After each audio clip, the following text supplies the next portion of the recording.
That is a bad place to be. A bad place to be. You see, when I suggested you stand up, you wanted to stand up, but you were stuck. Now, some people didn't like being stuck. They didn't stand up, and they didn't like being stuck, so they stood up.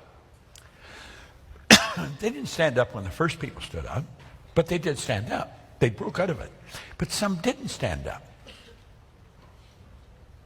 Now, we've got to get to a point where we don't give a damn who knows that we didn't stand up.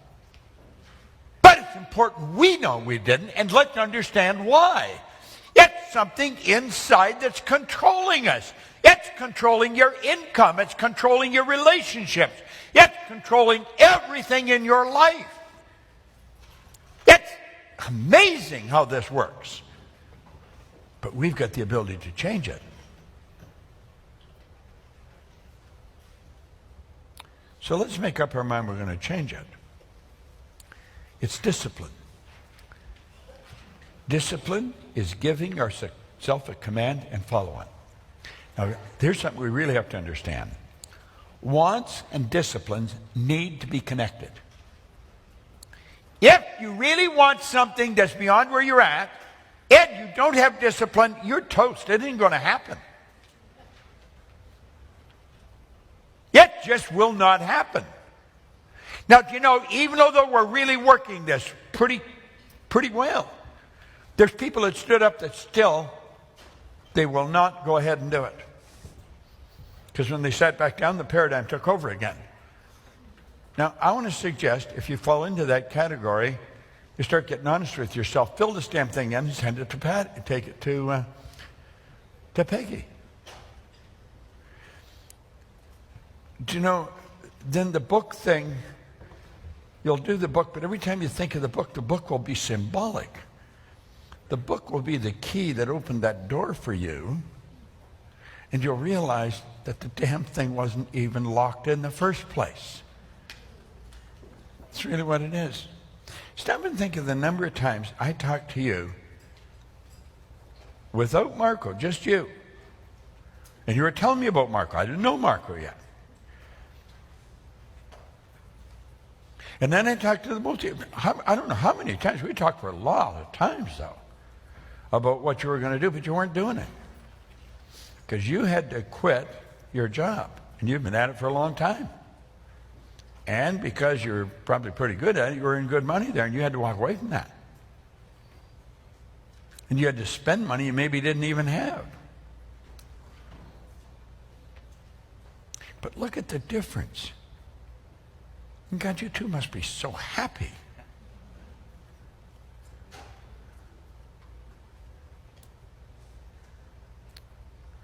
Marco and Ricky wanted to open this place where they trained puppies. And they were going to call it Puppy Academy. Isn't that what it's called? Puppy Academy. But they wouldn't do it. They didn't step out. And I was saying, just quit, go do it. And finally they did. It is a screaming success. And they're doing what they love all day.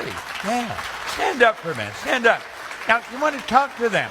Because you know something? There's something you want to do. At the break, talk to them. Ask them, how did you finally make the break?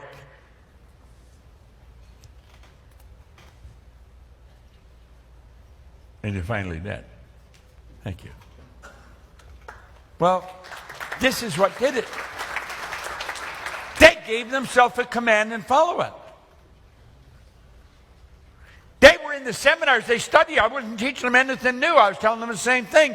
It takes the repetition sometimes to get it to sink in. Look it. When the discipline starts to fade, just say, wait a minute, no way, I am not going backwards. This is it. I'm going to make that move.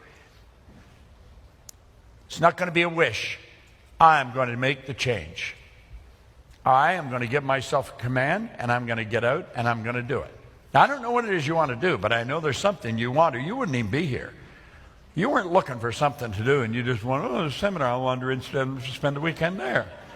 That isn't the way it worked. Some of you had to come a long ways. Some of you came from another country. Some of you had to borrow money to come here.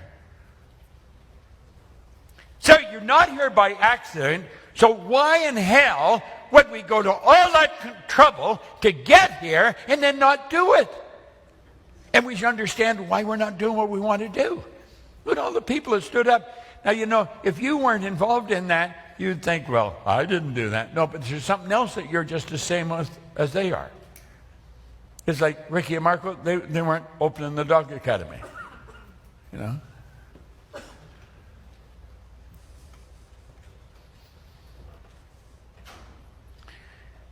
I wouldn't even want to guess at the amount of money you've made since we first met. When we first met, it was zero. Yeah, you weren't even working when I first met you. But you've earned a lot of money. You're probably into the millions by now. Is that right? We're just scratching the surface. You're just cracking the surface. Yeah. And what a beautiful sight you're seeing. You broke the surface. Look it. You got an idea. You got to act on that idea. That's what you call learning. You're not learning in here. You're gathering information in here. Learning is when you consciously entertain the idea, you get emotionally involved in the idea, you step out and act on the idea, and you change the end result. That's learning. You get the idea, and you act on the idea, and everything in your life changes. Just watch. All the nonsense is gone, and you've mastered this one thing. You can give yourself a command, and you can do it. Do you know, I think of myself some days, and I really like me. Because when I get a big idea, I do it. I don't screw around with it. I'll bet the farm on it. I was reading a little book one time, The Young Millionaires. It was published by Playboy. It was just a pocketbook. And you had to earn $1 million to get in the book. This is long time ago. Some of them had earned many millions, like Colonel Saunders was one in it. There was about 18 biographies about people that earned money, the young millionaires. And in the afterword of the book, I read something that really made me feel good. It pointed out that everyone in that book, that everything they owned on the big moves, if they missed, they blow the whole damn thing up. And they never considered themselves gambling. I live that way. I live that way. It never enters my mind I might miss.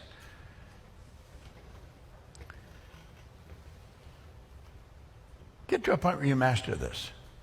You give yourself a command and then follow it. Now, some of you will say, oh, you shouldn't do this, Bob. Yes, I should. God told me to do it. Take this page, if you stood up, this application, and fill it in. Do it right now. This is on the book. Those of you who stood up, I don't care if you got any money or not. That doesn't matter. All that'll come when you need it. Fill it in.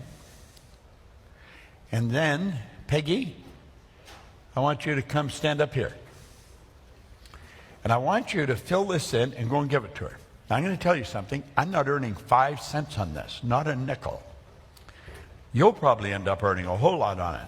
I'm doing this because I want you to step out and act on something that your paradigm doesn't want you to do. But your conscious mind does want you to do. So when you get one of these done, fill it in and bring it up and give it to her. Okay? Let's give them a hand.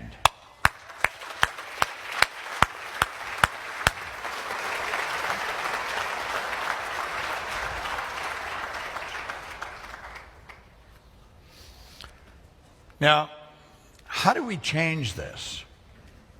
Here they come. Give them a hand. Come on. That's good. Don't be shy, folks. I'm going to tell you, something else will come up later on in the week, and you're going to this is the same as the book deal, and keep doing it.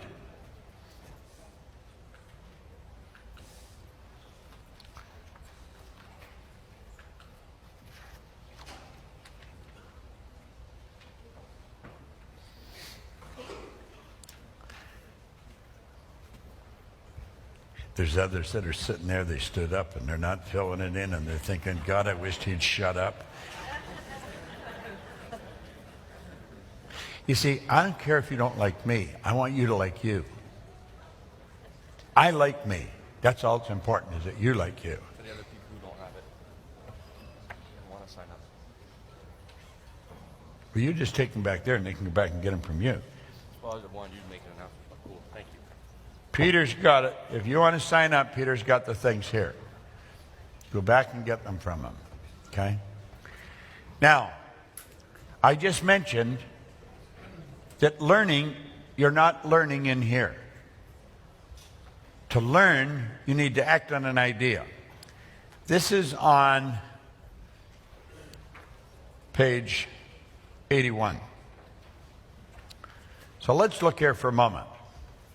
The yellow, organized education, and the white is Proctor Gallagher model. So watch this carefully. Here, this represents you or me. This represents a person. And here's the model. We go to school and we hear what the teacher's saying. You hear with your ears. This is very important that you get this. And because you hear what the teacher's saying, you gather the information. Gathering information is exactly what it implies. It's gathering information. The books are piling up in our consciousness, all that's information. Every now and then through the year, the school has a system where they test you to see if you've learned anything. So they give you questions and you've got to answer them, and they want to find out if you know it. Now here's the thing, this is not knowing and this is not learning, but that's what we've been conned into believing, so we still buy it. Person will say, yeah, I know that. They don't know it at all. That's not learning. That's gathering information. And I'm going to tell you something. If it was just information that we needed, librarians would be away to the races because they got millions of books. Lots of information. That's not the answer. Now look here. When you listen, odds are pretty good you'll start learning. But you've really got to listen. Listening is done with the emotions. It's not done with the sensory factors. You listen with your emotions. You let yourself get emotionally involved in the lesson. When you listen, odds are pretty good you're going to learn. Now, really watch this. Learning is when you consciously entertain the idea, you get emotionally involved in that idea, you step out and act on the idea, and you change the end result.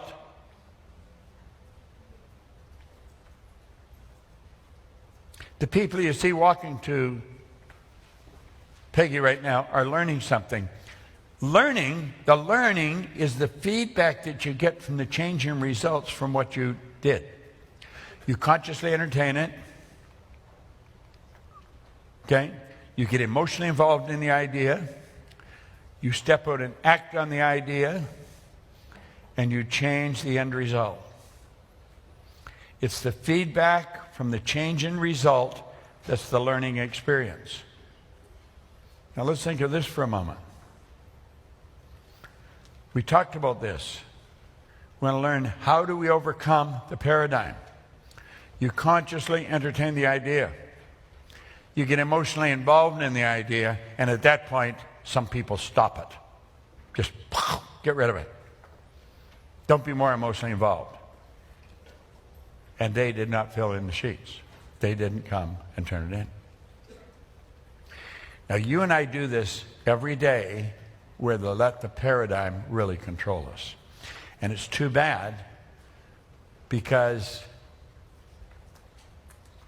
we're cheating ourselves out of something absolutely phenomenal in life. This is where Buckminster Fuller put it so well. He said, you never change things by fighting existing reality. The people that are not acting on it, that stood up, are fighting existing reality.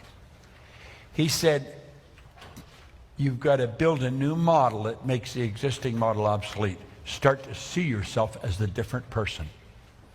And you act on it. Even though it scares you, you act on it.